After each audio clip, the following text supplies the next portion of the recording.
तो आज का हमारा टॉपिक है फोटोसिंथेसिस। चलिए स्टार्ट करते हैं। फोटोसिंथेसिस क्या होता है? फोटोसिंथेसिस,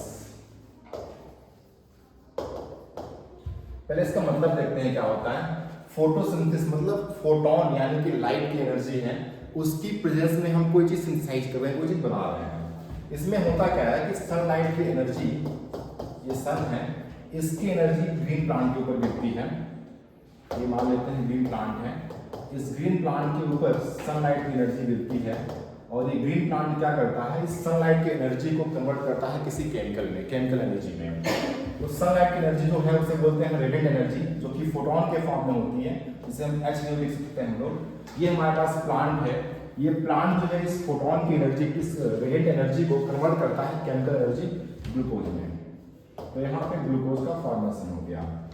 प्लांट ने इस ग्लूकोज को बनाने के लिए इन्वायरमेंट से लिया है CO2 और जमीन से लिया है पानी, और इसने जो है इस रेडिएंट एनर्जी को कन्वर्ट कर दिया है इस ग्लूकोज में, यानी कि केमिकल एनर्जी में, केमिकल एनर्जी में। तो रेडिएंट एनर्जी का, फोटोन की एनर्जी का केमिकल एनर्जी में कन्वर्जन कहलाता है फोटोसिंथेसिस, क्योंकि लाइट के प्रेजेंस में हो रहा है, इसलिए बोलते हैं फोटोसिंथेसिस। अब हम देखते हैं फोटोसिंथेसिस की इक्वेशन क्या होती है।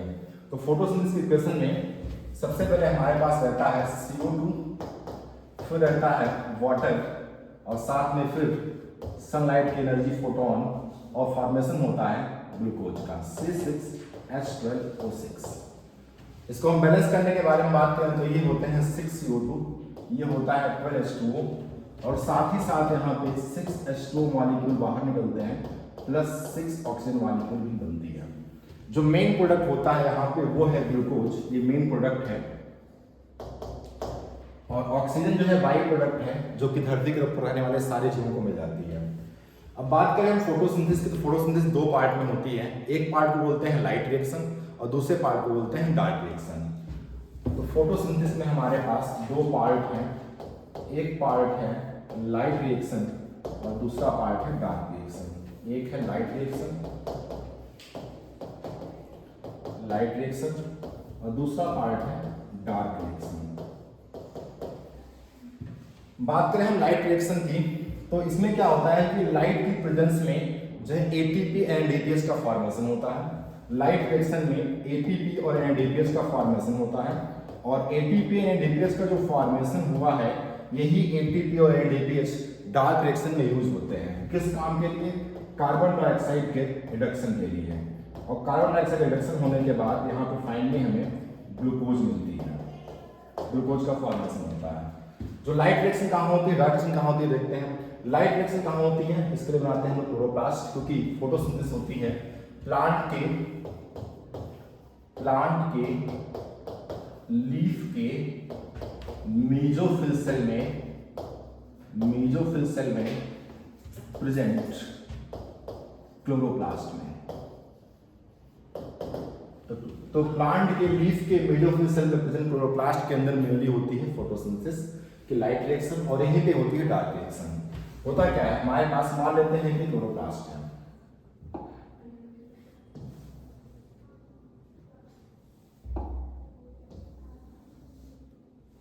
ये हमारे पास एक क्लोरोप्लास्ट है, ये क्लोरोप्लास्ट हमारे पास डबल मेम्ब्रेन कंपाउंड। इस क्लोरोप्लास्ट में जो है कॉइन लाइक स्ट्रक्चर पाया जाता है, जिसे बोलते हैं हम लोग थैलाकोइड। ये है थैलाकोइड, कॉइन लाइक स्ट्रक्चर, और कई सारे थैलाकोइड एक के ऊपर इकट्ठा होकर इस तरीके से बनाते हैं एक स्ट्रक्चर को, जिसे बोलते हैं हम लोग ग्रेनम। तो ये पूरा स्ट्रक्चर कहलाता है ग्रेनम।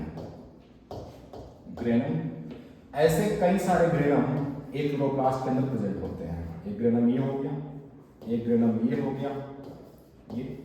ये जो ग्रेनम होते हैं ये आपस में जुड़े होते हैं, कनेक्टेड होते हैं with the help of A structure called stroma lamellae. ये जुड़े होते हैं आपस में with the help of A structure called stroma lamellae. ये है स्ट्रोमा लैमेली, जो येलो कलर से बनाया मैंने आपके सामने। तो ये है स्ट्रोमा लैमेली और ये है ग्रेनम। कई सारे ग्रेनम को मिला के बोलते हैं ग्रेनम। होता क्या है कि जो ग्रेनम होते हैं इनके ऊपर जो है पाए जाते हैं कुछ फोटोसिस्टम्स। जैसे कि हम बात करें तो थैलाकोइड का जो ग्रेनम का जो थैलाकोइड वाला पार्ट है, इसके ऊपर पाया जाता है फोटोसिस्टम सेकेंड, पीएस सेकेंड और पीएस फर्स्ट। ये क्या होते हैं इसके बारे में आगे डिस्कस करेंगे हम लोग। जो स्ट्रोमा लैमेली है इसके ऊपर पाया जाता है सिर्फ पीएस फर्स्ट, और इसके ऊपर भी यहाँ पर जो ग्रेनम है इसके ऊपर भी पाया जाता है पीएस सेकेंड और पीएस फर्स्ट। जो फोटोसिस्टम होते हैं इनके ऊपर ही होती है लाइट रिएक्शन। तो अल्टीमेटली हम कह सकते हैं कि लाइट रिएक्शन जो होती है वो जो है ग्रेनम पे होती है, थैलाकॉइड पे होती है और स्ट्रोमा लैमेली के ऊपर होती है। जो स्ट्रोमा लैमेली बनाया मैंने, ये स्ट्रोमा लैमेली है, स्ट्रोमा लैमेली होती है।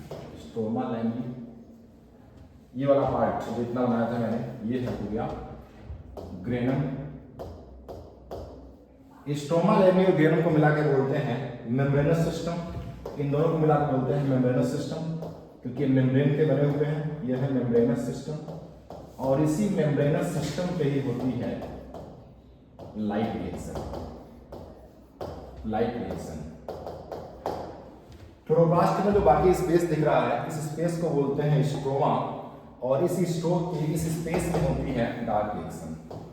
यह है स्ट्रोमा और यहाँ होती है डार्क रिएक्शन। डार्क रिएक्शन तो लाइट रिएक्शन हो गई स्ट्रोमा लैमेली एंड ग्रेनम के ऊपर, यानी कि मेम्ब्रेनस सिस्टम के ऊपर, और डार्क रिएक्शन होती है स्ट्रोमा में। अभी हम इसके बारे में अगले एक्सपेरिमेंट्स के बारे में बात करेंगे। उससे पहले देख लेते हैं यहाँ पे लाइट रिएक्शन डार्क रिएक्शन में हमारे पास जो है क्या हुआ था। अभी देखा हमने कि जो लाइट रिएक्शन है ये होती है थैलाकॉइड मेम्ब्रेन के ऊपर, ग्रेनम के ऊपर, स्ट्रोमा लैमेली के ऊपर।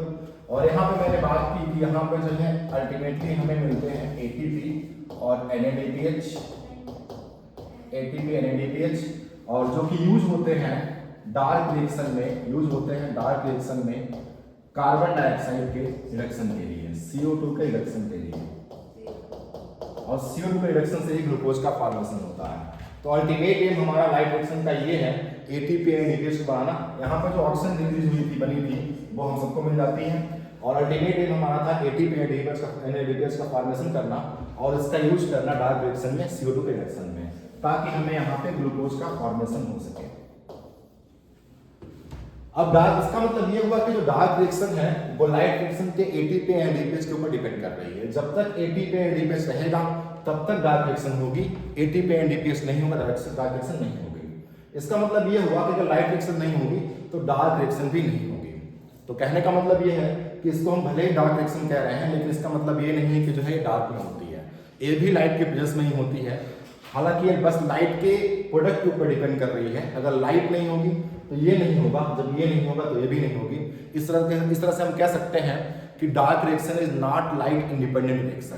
Dark reaction also dependent on light but indirectly, ऐसा हम बोल सकते हैं। आगे हम बात करें यहाँ पे कुछ अर्ली एक्सपेरिमेंट्स जो हैं उसके बारे में बात करेंगे। पहले तो एक थीम हो गई, इस तरीके से ऐसा होता है। अब अर्ली एक्सपेरिमेंट के बारे में बात करेंगे हम। तो अर्ली एक्सपेरिमेंट में बताया गया है कि जो है फोटोसिंथेसिस कहाँ होती है प्लांट में, किस टाइप की लीफ में नहीं होगी। अगर प्लांट में ग्रीन कलर का पिगमेंट क्लोरोफिल नहीं है तो वहाँ पे फोटोसिंथेसिस नहीं होगी। अगर जो है हम बात करें यहाँ पे कुछ एक्सपेरिमेंट की, तो अर्ली एक्सपेरिमेंट बताया गया है। हमारे पास एग्जांपल है वेरीगेटेड लीफ का। वेरीगेटेड लीफ का मतलब होता है कि ऐसी लीफ जो ग्रीन नहीं है, या फिर हमने क्या किया, ये मान लेते हैं हमारे पास एक प्लांट है, ये हमारे पास प्लांट है, इसकी एक लीफ जो है कि वेरीगेटेड कलरफुल लीफ है, मतलब कि ये जो है ग्रीन लीफ नहीं है, येलो कलर की लीफ मान लेते हैं। तो यहाँ हमने चेक किया तो पता चला कि यहाँ पे शुगर का फॉर्मेशन नहीं हो रहा है, ग्लूकोज नहीं बन रहा है, स्टार्च नहीं बन रहा है। अगर यहाँ पे स्टार्च नहीं बन रहा है, क्योंकि अल्टीमेटली जो है ग्लूकोज से ही बनता है, स्टार्च यहाँ पर नहीं बन रहा है, मतलब जो है ये वेरीगेटेड लीफ है और यहाँ फोटोसिंथेसिस नहीं हो रही। बात करें हमारे पास एक और लीफ है जो कि ग्रीन लीफ है, मान लेते हैं ये ग्रीन लीफ है हमारे पास, ये ग्रीन लीफ है। ये हमने क्या किया कि इस ग्रीन लीफ के आधे पार्ट को जो है ब्लैक पेपर से कवर कर दिया। इस ग्रीन लीफ के आधे पार्ट को हमने ब्लैक पेपर से कवर कर दिया, ये ब्लैक पेपर से कवर कर दिया हमने इस आधे पार्ट को। हमने इसको चेक किया तो पता चला हमें कि जो इसका ये वाला पार्ट जो ब्लैक पेपर से कवर नहीं है, यहाँ पे स्टार्च बन रहा है, यहाँ पे स्टार्च बन रहा है, मतलब यहाँ फोटोसिंथेसिस हो रही है। ब्लैक पेपर से जो कवर्ड वाला पार्ट है, यहाँ पे स्टार्च नहीं है, मतलब यहाँ पे फोटोसिंथेसिस नहीं हो रही है। इससे प्रूफ होता है कि फोटोसिंथेसिस प्लांट के ग्रीन पार्ट में ही होती है, other than green part photosynthesis नहीं होती। यहाँ से प्रूफ होता है। जैसे यहाँ पे देखा आपने कि ब्लैक पेपर से कवर जो पार्ट है, मतलब वो ग्रीन जो नहीं था, वहाँ फोटोसिंथेसिस नहीं हो रही थी, स्टार्च नहीं बन रहा था। यहाँ पर हमने देखा कि कि जो पार्ट यहाँ पे जो है ग्रीन नहीं है, दूसरे कलर का है, यहाँ पे भी फोटोसिंथेसिस नहीं है, यहाँ पे भी स्टार्च नहीं बन रहा है। एक और एक्सपेरिमेंट है जिसे हम लोग बोलते हैं हाफ लीफ एक्सपेरिमेंट। बात करें हम हाफ लीफ एक्सपेरिमेंट की, तो हाफ लीफ एक्सपेरिमेंट दिया था वॉन मोल ने, जिसे वॉन मोहल में भी लिखा है कहीं कहीं पे, इसे वॉन मोल कहते हैं या फिर इसे वॉन मोहल कहते हैं, इस साइंटिस्ट का नाम है। तो वॉन मोहल ने क्या बताया? वॉन मोहल ने बताया कि एक प्लांट है और इस प्लांट में ये है एक ग्रीन लीफ है, और इस ग्रीन लीफ में उन्होंने क्या किया कि इसका आधा पार्ट एक ग्लास से कवर कर दिया।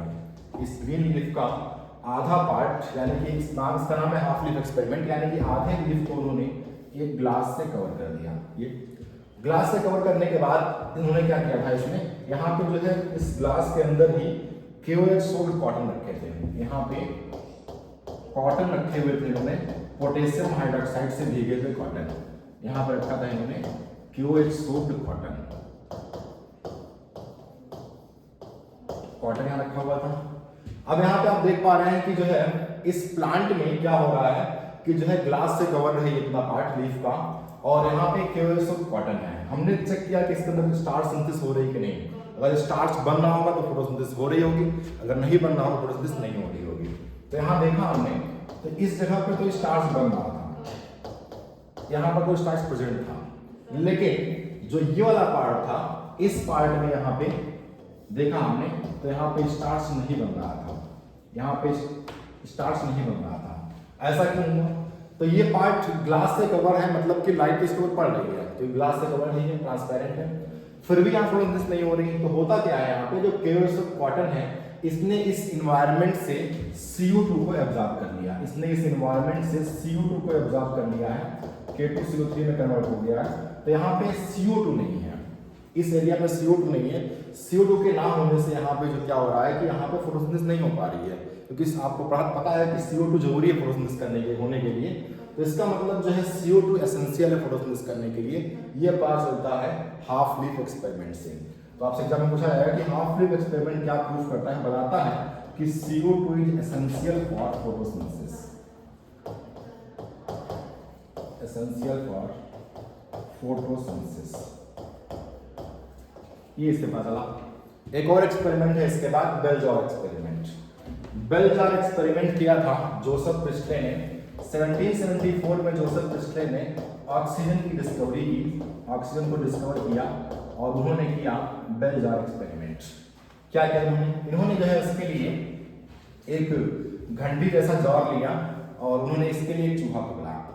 ये मान लेते हैं चूहा है, लग नहीं रहा है चूहा, अब मान लेते हैं चूहा है, ये बेल जार है। इस बेल जार से चूहे को कवर कर दिया इन्होंने। कवर करने के बाद देखा इन्होंने कुछ समय बाद चूहा जो है मर गया। इन्होंने अगली बार क्या किया, इन्होंने कहा कि एक और एक्सपेरिमेंट करते हैं। इन्होंने क्या किया, फिर से चूहा पकड़ा, और इस बार इन्होंने क्या किया, इस चूहे के साथ में यहाँ पे एक जलती हुई कैंडल लगी।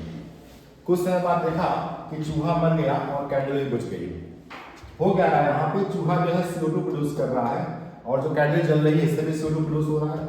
तो CO2 प्रोड्यूस होने से क्या होता है कि यहाँ पे जो है ऑक्सीजन की कमी हो गई है, क्योंकि ऑक्सीजन खर्च हो चुका है, ऑक्सीजन जलने में खर्च हो गया यहाँ पे, और ऑक्सीजन जो है चूहे ने खर्च कर दिया है। तो यहाँ पे सिर्फ CO2 बची है, यहाँ पर ऑक्सीजन खत्म हो चुकी है।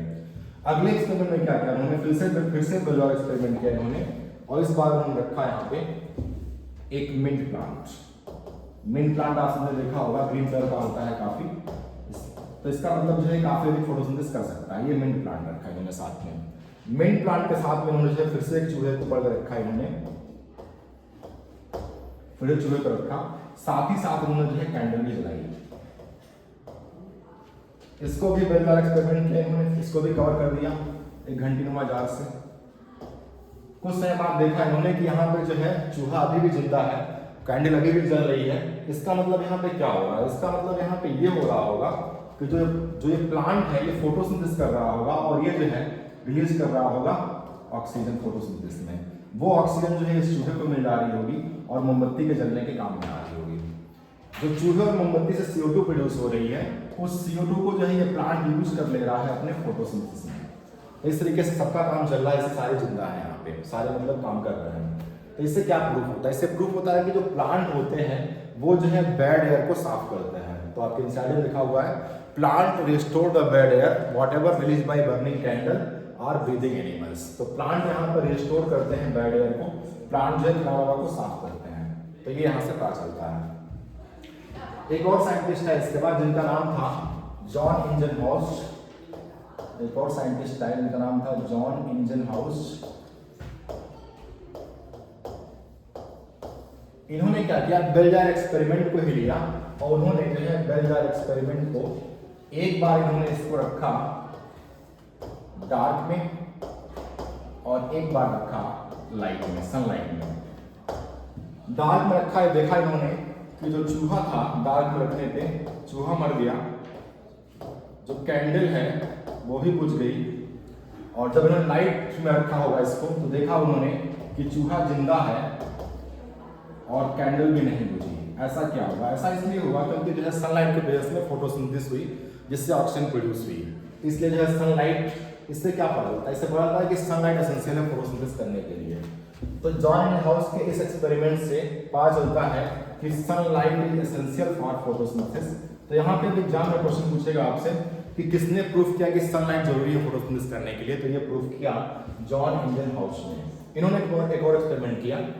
इन्होंने क्या किया कि जो है एक ग्रीन प्लांट लिया, हाइड्रा, तो आपने सुना होगा हाइड्रा प्लांट लिया इन्होंने।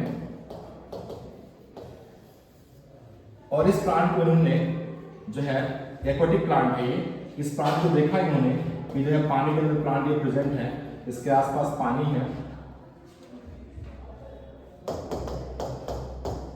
देखा इन्होंने सनलाइट के बेस में जब फोटोसिंथेसिस हो रही है तो इस प्लांट के आसपास से कुछ बबल्स निकल रहे हैं, कुछ इसके आसपास से बबल्स निकल रहे हैं। और बबल्स किसके होते हैं? बबल गैस के होते हैं। उन्होंने कहा कि जो ये बबल्स निकल रहे हैं ये कुछ और नहीं, ऑक्सीजन है। इससे पता चलता है कि प्लांट में फोटोसिंथेसिस के टाइम पर ऑक्सीजन निकलती है और प्लांट के किस पार्ट से निकलती है? ग्रीन पार्ट से निकलती है। चलो इतना कर लेते हैं। कितना हुआ? सही हुआ? फिर से करना है? बस हो गया। सही हुआ? एक बार देख लो।